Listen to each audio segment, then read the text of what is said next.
Hey guys, we're going to dive right back into it. This is the second sign. So, as we said in the last video, the book of John is structured topically. Chapters 1 through 12 primarily focus on the seven signs, and chapters 13 through 20 focus on the glory of God. Interwoven is the gospel message. Jesus is God in the flesh and the hope for fallen humanity. This he declares through seven I am statements, which we're going to look at separately. The second sign confirms the healing power of God at work through Jesus. Jesus is met by a nobleman, royal official, who pleads with Jesus to travel from Cana to Capernaum. Now, that's about 22 miles, give or take, to heal his dying son. Let's consider the places that brought us to this or brings us to this point, to this healing. Jesus has just came through Samaria and met with the woman at the well. Many believed in Jesus because of the woman who testified. This shows importance of our testimony. Jesus, being a Jew, broke tradition and cultural barriers by going through Samaria. In fact, he stayed in Samaria for a whole 2 days, and many others believed because he spoke his words. Jesus left Samaria after 2 days and went to Galilee. Galilee was where the common folks lived and worked. They were known as the peoples of the land and were not the elite. However, they had seen and heard of what Jesus had done while in Jerusalem. He was a rebel or revolutionary. He overturned the money changers' tables at the temple. Jesus was not pious or religionist. He was welcomed in Galilee among the common folks.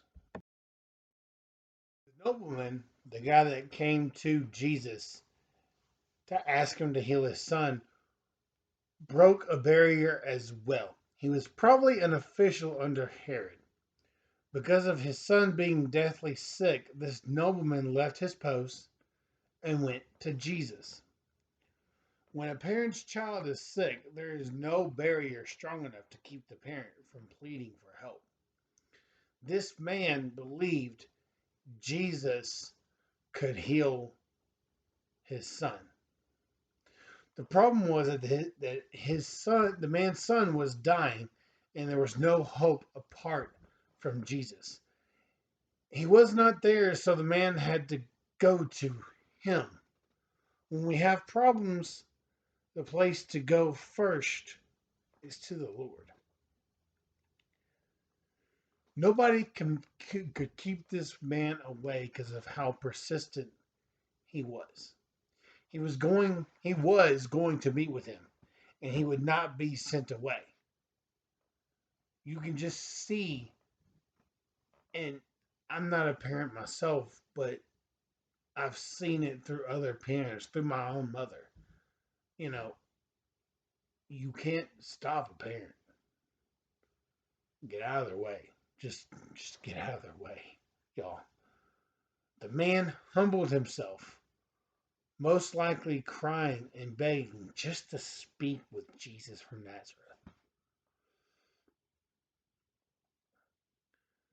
Jesus sent the man away and told him that his son lives. That's the promise that Jesus gave this man. The man had enough faith to leave Jesus and go back to his son.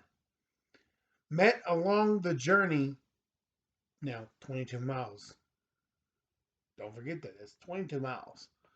By his servants, was told his son was healed. He asked, at what time? What time did this happen? What time was my son healed?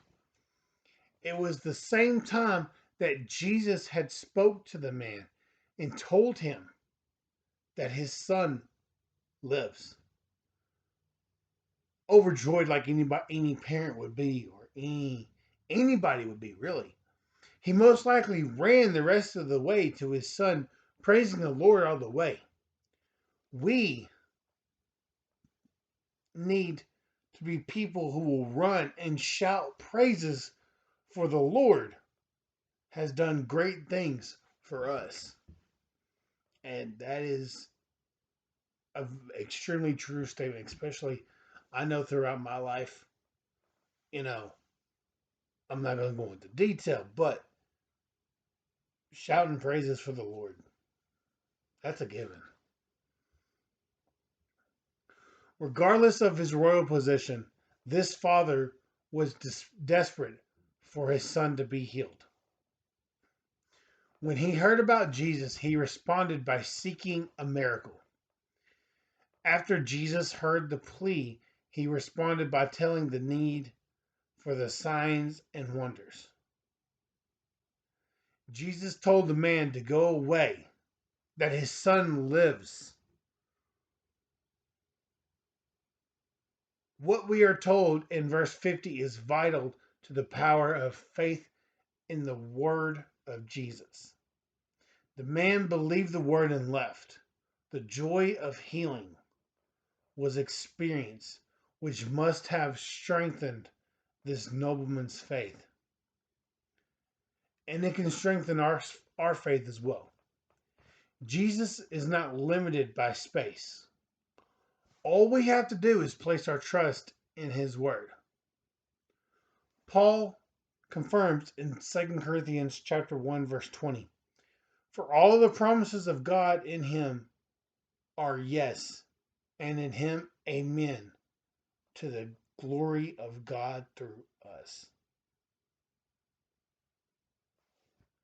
I'll see y'all in the next video.